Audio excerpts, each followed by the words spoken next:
This is the Brightech BrightPlay Home HD Bluetooth music receiver. Included, this is the device itself here. I'll show you that more in detail in a minute.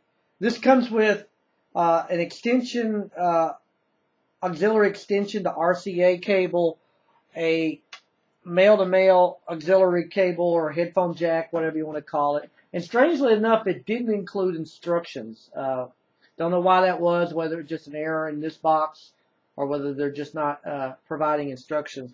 One of the early issues I have with this is this particular cable is a very thin quality auxiliary cable. Very poor quality cables. Oddly, the cabling that's provided with as the extension is a little bit better quality, but considering you're plugging this into this poor quality auxiliary cable, it really wouldn't make much difference. This type of device is plugged into a wall outlet as opposed to some way the other designs of similar devices are. It has the plug in here for the auxiliary cable that plugs from that into whatever you're going to plug this into, and it also has a charger, a 1 amp charger attached to this.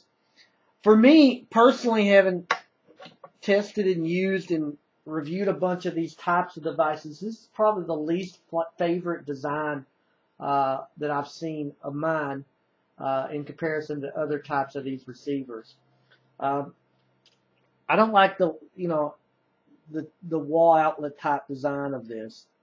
It has a little blue LED that flashes when it's ready to pair and goes off completely when it's paired up.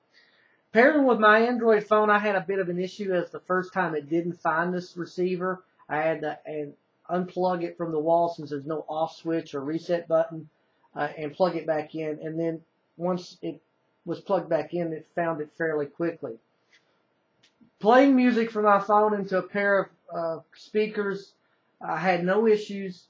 Although I really would prefer, a lot of these devices don't have it, but I would prefer the ability to plug RCA to RCA jacks into these types of devices. You get better sound than merging into an auxiliary cable.